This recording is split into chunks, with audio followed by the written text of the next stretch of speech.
En el año 570 de nuestra era, los desiertos de Arabia vieron llegar al profeta. Su nombre era Mahoma, aquel que en principio fue destinado a ser caravanero, aquel que no podría pasar de otra condición sino la de humilde. Pero en el 610 todo cambió. Mahoma se encontraba meditando en una cueva, y esa noche llegó el arcángel San Gabriel. San Gabriel le transmitió todos los conocimientos precisos y necesarios, y Mahoma concibió el Corán, un mensaje que encontró muchísimos e innumerables obstáculos por los desiertos arábigos. Pero pronto las ciudades se fueron sumando al empeño de aquel loco, de aquel mensajero de Alá. La Meca, Medina y otras tantas pronto vieron cómo Mahoma lanzaba su gran mensaje, la yihad, la guerra santa contra los infieles. Y el Corán comenzó su propagación.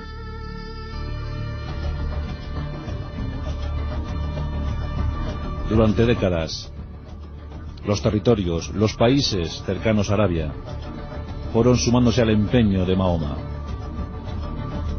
Y así cayó Israel, así cayó Jordania, Irak, Irán, Líbano. Pronto los islamitas se volvieron para el norte de África y pasaron sobre Egipto, cubrieron Libia, Túnez, los territorios marroquíes. En el año 698, los soldados de Alá tomaban Cartago, la eterna Cartago, la antigua capital de los cartagineses. Pronto rodearon Ceuta, y a 14 kilómetros de Ceuta, pasando un pequeño estrecho de mar, se encontraba el continente europeo, la nueva tierra para difundir el mensaje de Alá. La península ibérica, a tiro de piedra, a luz de media luna. Las huestes de Mahoma ni siquiera habían cubierto su primer siglo de existencia y ya manejaban, ya controlaban una inmensa extensión de terreno. Los visigodos serían sus nuevas víctimas.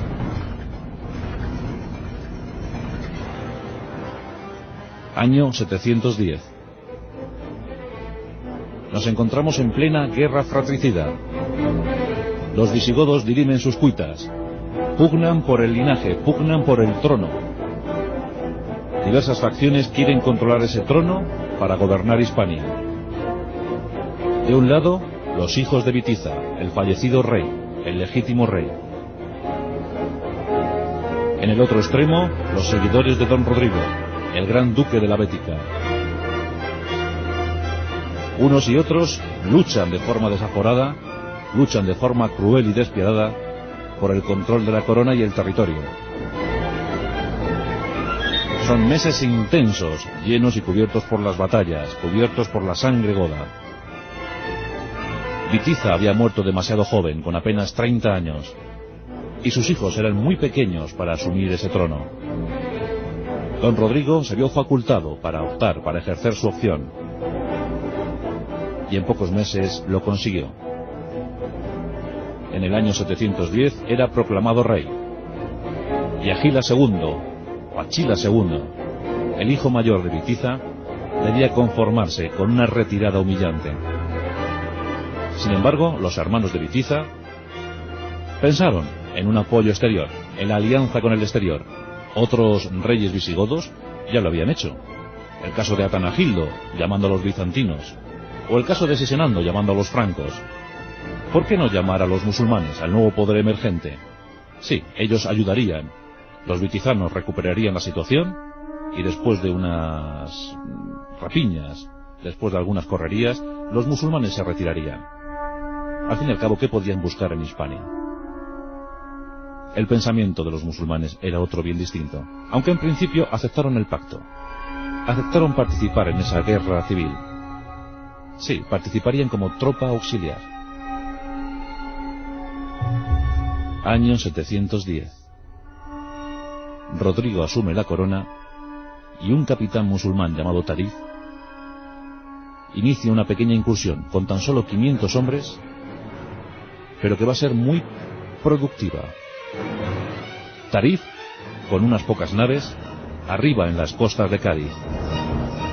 El punto elegido desde entonces llevará su nombre, Tarif, Tarifa. Con sus 500 soldados, asola la región y consigue pingües beneficios sin apenas tener bajas. Cuando Tarif regresa a África, cuenta su epopeya, cuenta su aventura. Y esto anima a Muza, o a Muza, el valí del califa de Damasco, el gobernador de los territorios norteafricanos. Muza prepara un contingente. Son tan solo 6.000 hombres, en su mayoría bereberes. Pero con ellos se anima a iniciar una invasión. En Ceuta se encuentra el conde Don Julián, un hombre de origen incierto. Unos dicen que es bereber, otros que es bizantino. La mayoría afirma que es un conde godo. Don Julián custodia el puntal sur del reino visigodo. Ceuta era sitio ambicionado por todos. Don Julián está ofendido. Entramos en la leyenda. ¿Por qué estaba ofendido el conde Don Julián? Debemos visitar la corte toledana. Toledo, la gran capital del reino visigodo. Ahí se encontraba Don Rodrigo.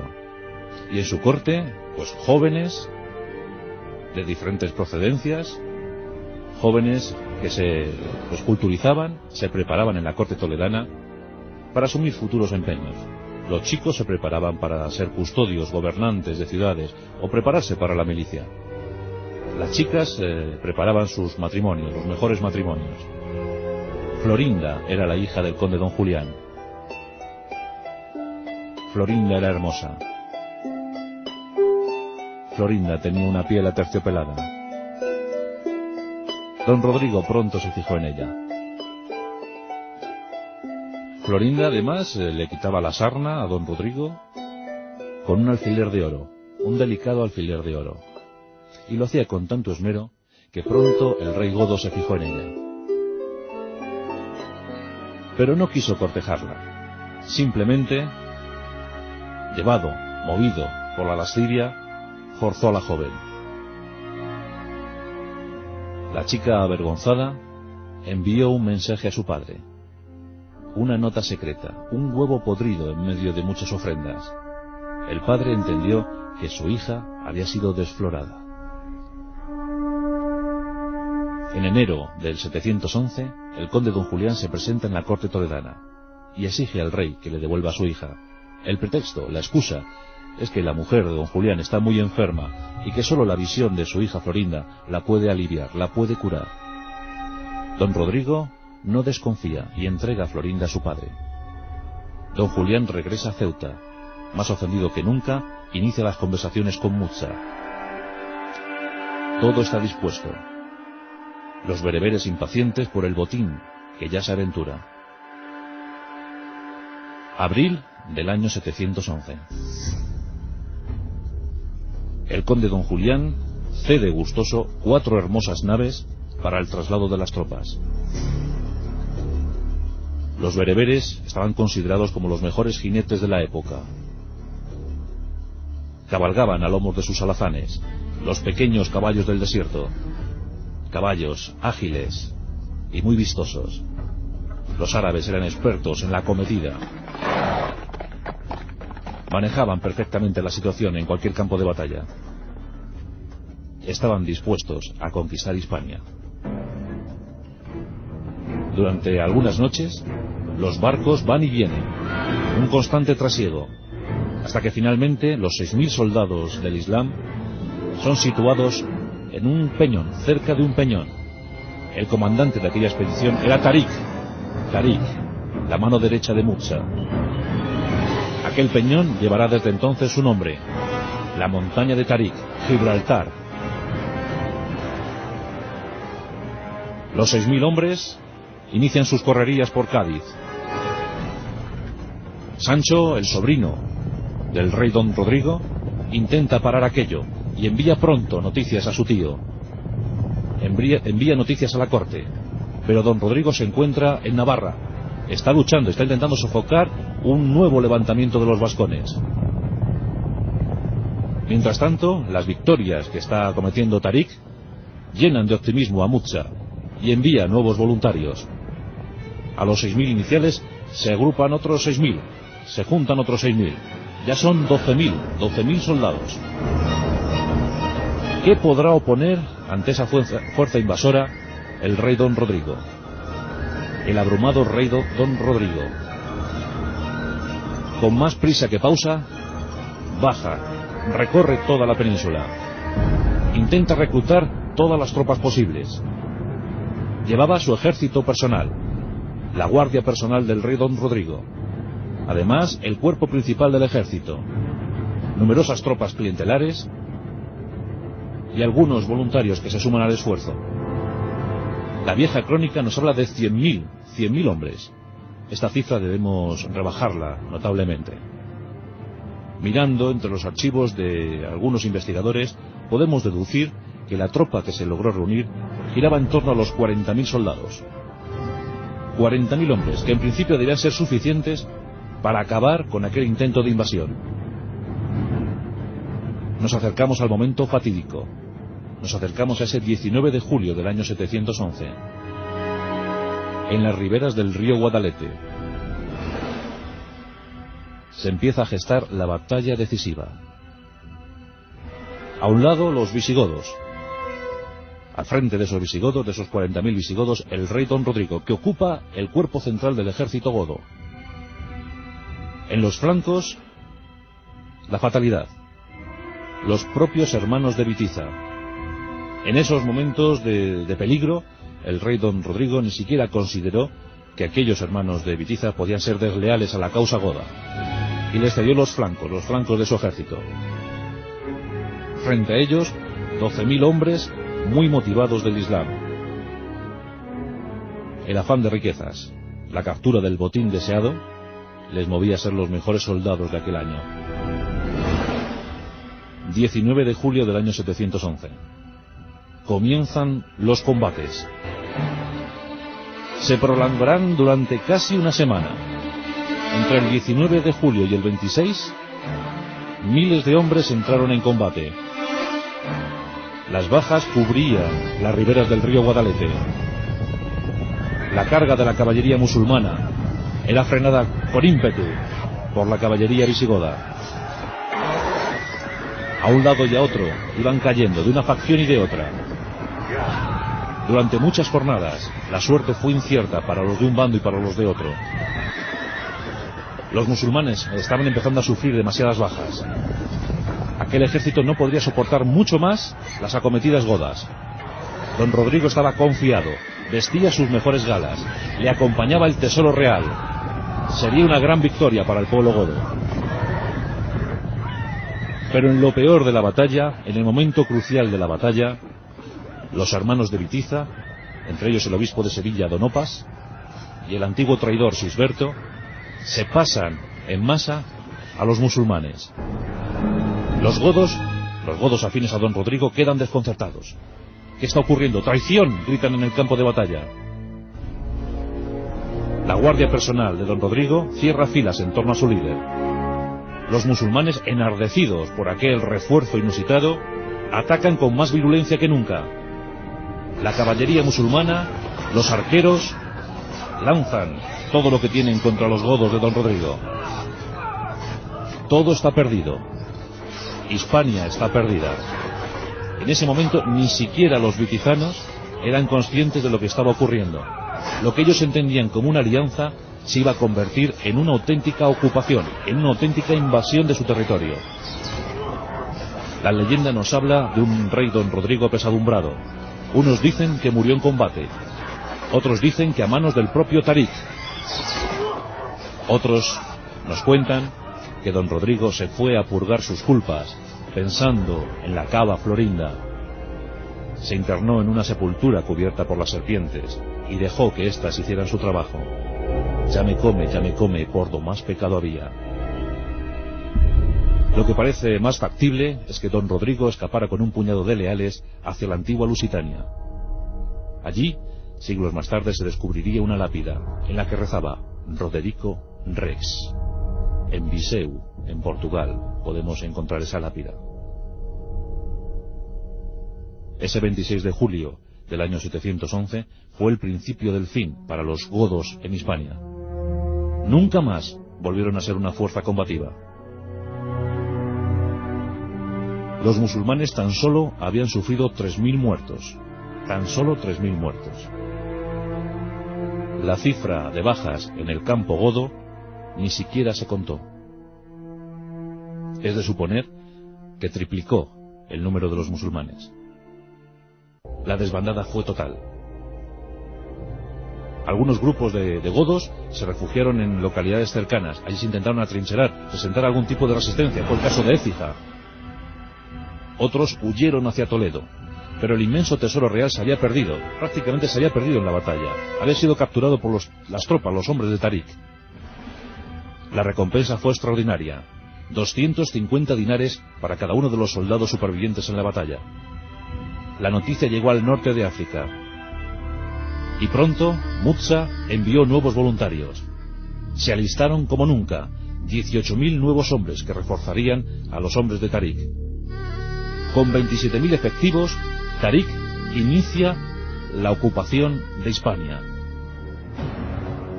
En pocos meses van cubriendo toda la península ibérica. Los seguidores de Bitiza no comprenden nada de lo que está ocurriendo. En un principio reciben con vítores a los que ellos consideran liberadores. Por fin, los de Bitiza han ganado, y los musulmanes han sido los que han ayudado a esa victoria. Les reciben con vítores. Toledo ni siquiera presenta batalla. Por otra parte, no tenía tropas que oponer a los musulmanes, a los ismaelitas. ¿Qué ocurriría a partir de entonces? Muchos obispos intentan intentan esconder los pocos tesoros que tienen. Siglos más tarde veremos esos tesoros o parte de esos tesoros en los descubrimientos de Torredonjimeno o Guarrazar. Pero aún quedaban cosas por esconder. Demasiado tarde para la mesa del rey Salomón, que fue capturada por Tarik y sus hombres en Toledo. Demasiado tarde para otros tesoros. Y las noticias seguían llegando al norte de África, y allí cada vez más voluntarios. En apenas 2 años habían conquistado la práctica totalidad de la península ibérica. Cuando Agila II, el joven hijo de Bitiza, quiere reaccionar y protesta enérgicamente, incluso inicia un viaje a Damasco para protestar, pues se le conceden algunas migajas. Le conceden 3.000 villas, aunque supongo que a estas villas hay que quitarle algún cero. Migajas comparado con lo que le esperaba. En el 716 moría Agila II, y en el 720 su hermano, Ardono Ardabasto, que todavía resistía, todavía no era consciente de la realidad, de la nueva realidad imperante. Ardabasto moría en la Tarraconense, en el último reducto. ¿El último? No. El último todavía estaba por llegar. En la tropa de don Rodrigo se encontraba el jefe de su milicia personal, de su guardia personal. Se llamaba Pelayo. Según nos cuenta la leyenda, Pelayo y Rodrigo eran primos. Formaban parte del linaje de Chindasvinto. Eran nietos, por tanto, del gran rey, del magno rey Chindasvinto. Chindasvinto había tenido 3 hijos varones. Uno, que sepamos, Recesvinto, su sucesor, su primogénito, y otros 2 que forman parte de la leyenda, Teodofredo y Fáfila. De Teodofredo sería hijo Rodrigo, y de Fáfila, Pelayo. Como Bitiza sacó los ojos a Teodofredo y estranguló personalmente a Fáfila, pues la verdad que los seguidores de Chindasvinto no estaban muy contentos con Bitiza, por eso combatían al lado de Rodrigo. Cuenta la historia que Pelayo, en esos tiempos inciertos donde morían sus padres, sus familiares, viajó, peregrinó a Tierra Santa. Dicen que se entrevistó después con el Papa, y dicen que muy reforzado regresó a Hispania. Pero eso forma parte de la leyenda, de la crónica popular. En el año 711 Sobrevive a la batalla de Guadalete, después de haber contraído innumerables méritos. Se refugia en Toledo. Allá se encuentra el obispo Urbano. Urbano está organizando la retirada. Está recuperando los pocos tesoros que puede y con un grupo de nobles huye de Toledo. Van a buscar refugio en las tierras del norte. Pelayo había nacido allí, en Cosgaya, en las tierras cántabro-asturianas. De allí era natural. Muchos nobles se refugiaron en la Septimania franca. Otros se aliaron directamente con los musulmanes y fueron vasallos suyos. Pero un grupo de irreductibles se refugió en Asturias. En principio tuvieron que ser vasallos. En la tierra asturiana se encontraba Munuza el gobernador, que operaba en Gijón, pero que controlaba su milicia desde Astorga. Y allí, lo que en principio fueron vasallos, poco a poco se fue convirtiendo en una rebeldía popular. Hombres de todas las procedencias, hombres y mujeres de todas las procedencias. Y en el año 716, 718 para otros, miraron con decisión hacia Pelayo, el hombre más fuerte de entre todos, el hombre con capacidad de mando, con capacidad de generar una guerra por sí mismo.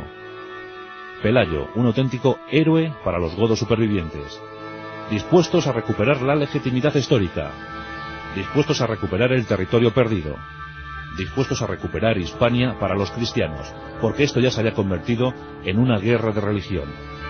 La cruz contra la media luna y al revés, el alfanje contra la espada, una forma de entender la vida contra otra. ¿Quién saldría vencedor? ¿Qué ocurriría a partir de ahora? Cuentan que Munuza se interesó por la hija de Pelayo. Y esto fue la chispa que provocó ya la primera revuelta. Pelayo se niega en redondo a seguir pagando tributo, a seguir siendo vasallo de los musulmanes. En ese año 718 se puede hablar de una auténtica sublevación. Hombres llegados desde el País Vasco, hombres llegados desde Cantabria, hombres de la propia Asturias, hombres gallegos, hombres de todas las procedencias dispuestos a levantar su espada contra los invasores musulmanes. Finalmente, en Córdoba ya son conscientes de lo que está ocurriendo. Hay un núcleo de resistencia. La crónica árabe habla de unos asnos salvajes que se han levantado en el norte de Hispania. Les consideran asnos salvajes, sin educación, bárbaros. Contra ellos se dirige un ejército. Al frente de ese ejército, el noble Alcama, uno de los mejores generales de Murcia. Todo está dispuesto otra vez para el combate.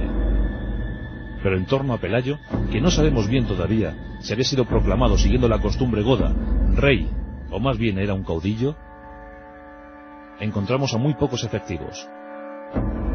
Se sabe que mínimo tenía 105 y máximo serían unos 300.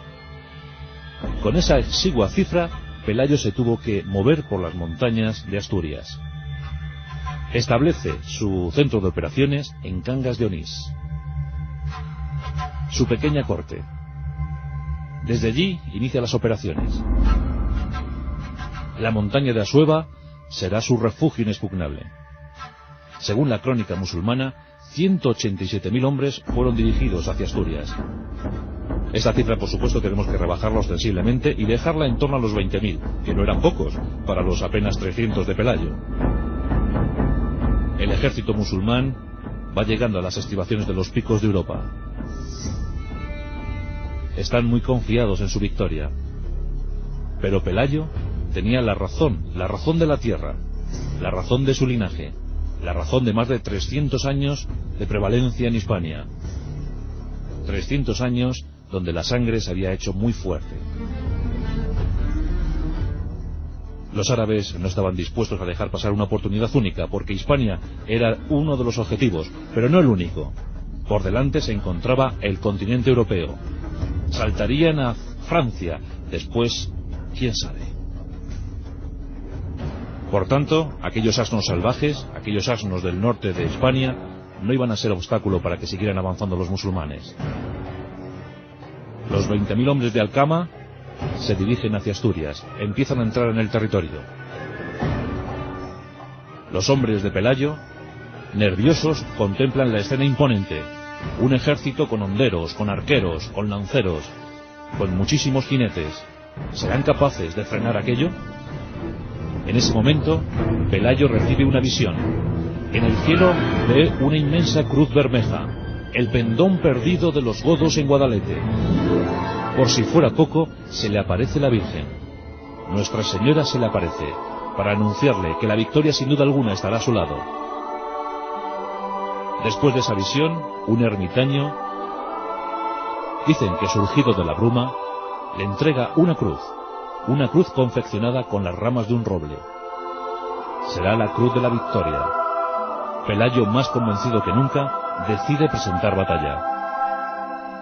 Los musulmanes, para evitar mayores males, para evitar mayores bajas, envían a Don Opas, al hermano de Bitiza, le envían como parlamentario. Don Opas instiga a Pelayo a que se rinda, le anima a la rendición, le ofrece toda clase de promesas. Le dice que si abandona su terca y obstinada lucha, le entregarán sus antiguos terrenos, que le darán todos los honores, que se olvide de la guerra, que con los musulmanes está bien. Pero Pelayo piensa todo lo contrario. Piensa que aquello ya no es una guerra por el terreno, sino una guerra por la fe. Y que no va a ser invadido, no va a ser ocupado por alguien que no empuñe la cruz, que no rinda culto a la cruz. Por tanto, Pelayo se atrinchera en la cova dominica. Covadonga empieza a perfilarse en la crónica histórica de nuestro país. Los musulmanes inician los ataques, entran por los desfiladeros. Pelayo previamente había colocado a sus hombres. Estos manejaban a la perfección toda suerte de saetas, de lanzas, de piedras, de grandes riscos. Se movían como conejos por aquellas montañas. Conocían el territorio perfectamente. Los ismaelitas comienzan a avanzar por aquellos estrechos desfiladeros y pronto reciben los ataques, las flechas de los hombres de Pelayo. Nos acordamos todos del paso, del estrechísimo paso de las Termópilas, donde los 300 hombres de Leónidas consiguieron parar durante días las acometidas del imperio persa. Aquí, los 300 de Pelayo están consiguiendo frenar a los 20.000 hombres de Alcama. Cuenta la leyenda que los hombres de Alcama lanzaron sus hondas, lanzaron piedras y flechas contra los hombres que se encontraban en las alturas de Covadonga, y que prodigiosamente, gracias a la intercesión divina, aquellas flechas se volvieron contra aquellos que las lanzaron. Aquello fue en ayuda de los hombres de Pelayo. Los musulmanes comenzaron a retroceder. Estaban teniendo muchísimas pérdidas, estaban sufriendo muchísimas bajas. Ese fue el momento adecuado para que Pelayo, desde la cova dominica, lanzara un ataque desesperado. A la desesperada, los pocos hombres de Pelayo saltaron como posesos, dominados por un espíritu como nunca se había visto. Los musulmanes seguían retrocediendo. Por si fuera poco, tras aquellos combates, muchos desfiladeros se rompieron, se quebraron, perdiéndose también millares de hombres de los musulmanes. Lo cierto es que aquello no fue una gran batalla, tan solo una refriega, pero suficiente para iniciar un movimiento de resistencia al invasor. Lo que nos cuenta la historia es que algo había sucedido en Covadonga, algo había sucedido en Asturias. Dicen los historiadores, don Claudio Sánchez Albornoz, por ejemplo, que la batalla o la refriega se produjo el 28 de mayo del año 722. Y sí que es cierto que los musulmanes, tras ser frenados en las Galias, en las antiguas Galias, tuvieron que desviar muchísimos efectivos, muchísima intendencia hacia el norte de Hispania. Eso significa que algo grave había ocurrido en el norte de Hispania. No sabemos si lo de Covadonga fue lo más grande que aconteció en aquellos años, pero sí, desde luego, fue motivo suficiente para que los musulmanes desviaran su atención hacia aquellos territorios. Y eso fue un gran alivio para el continente europeo. Aquellos irreductibles astures, vascos, gallegos, cántabros, supieron hacer su trabajo muy bien. Don Pelayo fue a más y consiguió ocupar la ciudad de León. aunque no se quedó mucho tiempo por falta de efectivos. Aquello fue el germen para el nacimiento del reino asturiano.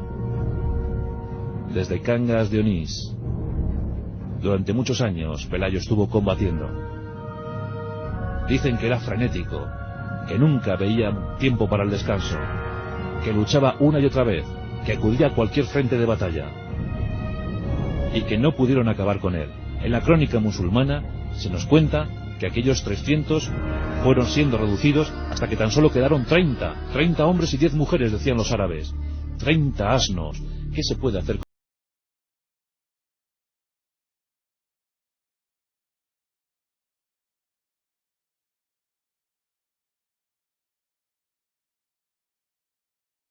Pelayo? Fue caudillo hasta su muerte en el año 737. A Pelayo le sucedió su hijo Fafila o Fávila, que tan solo pudo estar al mando de su pueblo durante 2 años, ya que en el 739 murió a consecuencia del abrazo de un enorme oso. A Fáfila o Fávila le gustaba mucho cazar y el oso acabó con su vida. Pero después de Fávila llegó Alfonso I, llamado el Católico. Alfonso I era yerno de Pelayo, se había casado con su hija y fue desde luego un gran rey. Y a este sí le podemos considerar como el primer rey de Asturias. Con datos concretos, con datos exactos, se le puede considerar como el primer rey asturiano, Alfonso I el Católico. Después Asturias desembocaría en León. En el año 1035 aparecería el Reino de Castilla. Y eso sí, en medio de todos esos siglos, enormes razzias a cargo de unos y de otros, tierras de nadie, tierras despobladas, inmensas luchas, también la convivencia de las 3 culturas, cristianos, judíos, musulmanes, supieron convivir perfectamente en ciudades inmensas como Córdoba, que llegó a ser la gran capital de Europa con 1 millón de habitantes, la ciudad de la cultura, la ciudad de la convivencia, o Toledo, con la famosa escuela de traductores. Fueron años interesantísimos, con un siglo XI espléndido donde se triplicó la población, donde surgieron los reinos de taifas, con invasiones como la de los almorávides o la de los almohades, con figuras magnas como la de Rodrigo Díaz de Vivar el Cid, o como la de Abderramán III, o la del Moro Almanzor. Los Omeya, espléndidos, luminosos. Demasiados años para ser considerados una reconquista. Finalmente, tras la hecatombe en las Navas de Tolosa en el año 1212, los signos cambiaron, los vientos cambiaron. Y en 1482 estallaba con virulencia la última de las guerras, la Guerra de Granada. Durante 10 años estuvieron combatiendo en el reino nazarí de Granada. El 2 de enero de 1492 se ponía punto y final a la reconquista de Hispania. A los reyes católicos, Isabel y Fernando, les cupo ese honor. Boabdil entregaba las llaves de Granada y lloraba eternamente su pena. Pero esa magna empresa, que duró casi 800 años, tuvo un inicio, tuvo un arranque, unos irreductibles astures, unos irreductibles hombres y mujeres que en Covadonga, en la Cova Dominica, iniciaron la revuelta. Son los momentos épicos de una historia que no es otra sino la nuestra, la historia de España.